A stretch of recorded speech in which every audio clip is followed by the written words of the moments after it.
Okay,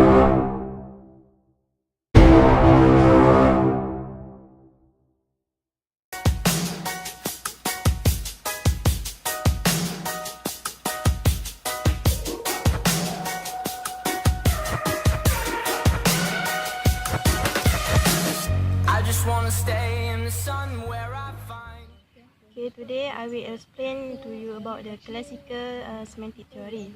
For the introduction, in interaction among people, while some people can understand each other, but sometimes they can understand to each other. So here we will explain about the communication theory, which is the very old, but sometimes it's gonna be new for the people.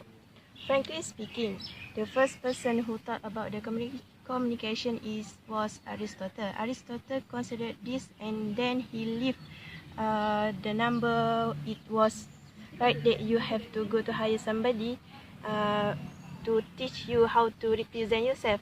Besides that, in communication theory, Aristotle wrote 3 books, which is the first book.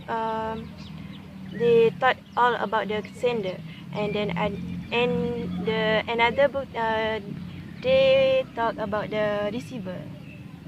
A classical semantic theory comes from the Greek semantikos, which means to give, show, give signs. Semantic is the study of meaning. It can be applied to different kind of symbol systems such as computer language and similar coding. Next, it is wide subject with the general study of language.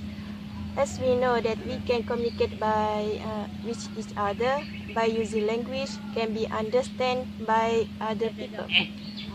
Meaning were existing in our mind, and people can express their ideas through the spoken, writing, form language, such as using body language and action and so on. Okay, now I will explain a little bit about the theory's concept of this classical semantic theory. Okay, according to Charles Sanders Peirce, who developed this theory, he defined that semiosis as a relationship among a sign, an object, and a meaning.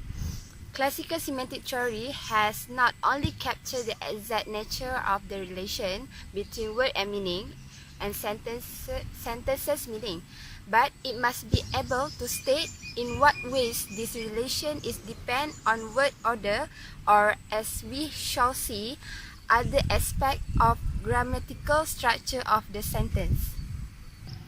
Okay, next I will explain the assumption of this theory. As we acknowledge, there is an assumption based on this classical semantic theory.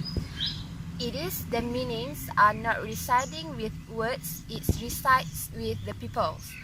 It is however independent of the problem of explaining the basis of this relationship, and a considerable amount of detailed work on the structure of the vocabulary has been done. Such componential analysis is not, of course, restricted to kinship terms. It can be applied in many areas of the vocabulary. For instance, the distance between murder and kill can be stated explicitly and economically if murder is analyzed as having a meaning which is complex of components representing intention, causation, and death, while kill as having a complex of only the components representing causation and death. In a similar way, give and take can be shown to be distinct by virtue of their constructing complexes of components representing causation and change of ownership. Okay, next I will continue with the relevance of the theory and its reality on the communication situation. So classical semantic theory has not only to capture the exact nature of the relation between word meaning and the sentence meaning, but it must be able to state in what ways this relation is dependent on word order, or as we shall see, other aspects of the grammatical aspect structure of the sentence. So in constructing this theory, at least one further task is also agreed upon as the special task of classical semantic theory.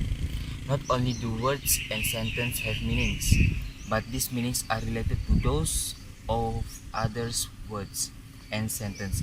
Okay, so we can see, for example, the words man, woman, girl, child are related in the meaning in a way not shared by the words man, mirror, and enumeration. In an analogous way, we can give some example. Ayong murdered Nashu. Nashu died are related in meaning in a way that Ayong murdered Nashu. Ayong greeted Nashu. Nashu sniffed are not. Each of these are logical relation and defined formally. So the contradiction is the converse of entitlement. Ayong murdered Nashu is in contradiction with Ayong did not kill Nashu and Nashu did not die. So from that, Ayong has just finished building our another example. Ayong has just finished building our house and we do not have a house. So here they contradict each other and so too with the other parts.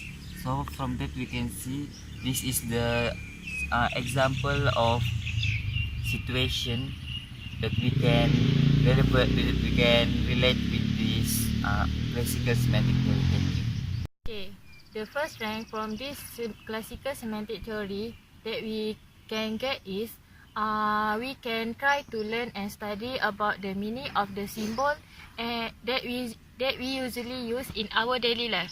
As we know that sign is important for us to know their meaning, so we can communicate effectively.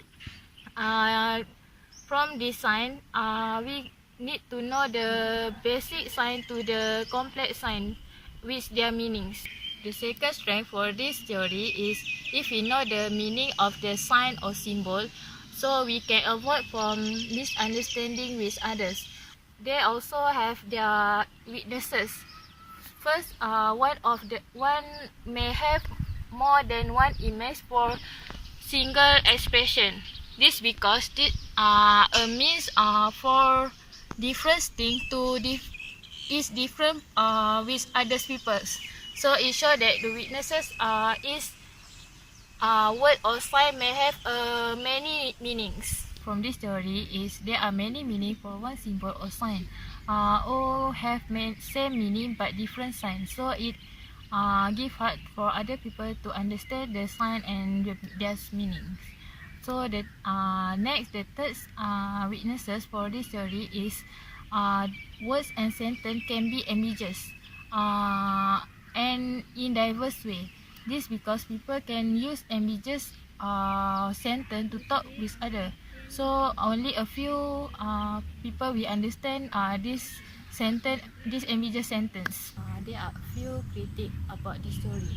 The first is the word of something can mean different things to different people in different situations.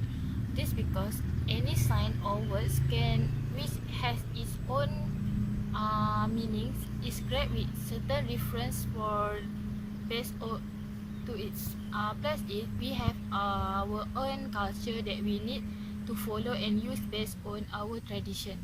Okay, the next critique is classical semantic theory in contemporary philosophy or language might seem to face an in principle stumbling block.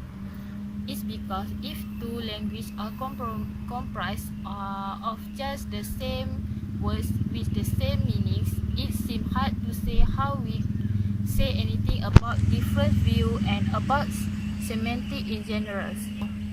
That's why it's important to us to know the language and its meaning in general and in different views, such what other will think about what we will deliver to others. Okay, in conclusion, actually this theory can use to describe how words can be different meaning to different peoples due to their experiential and emotional backgrounds. As we know that the language can be natural language and also can be artificial language. Okay, since the communication is the vehicle by means of which we effect communication, so the integration should be explained in terms of the role in communication.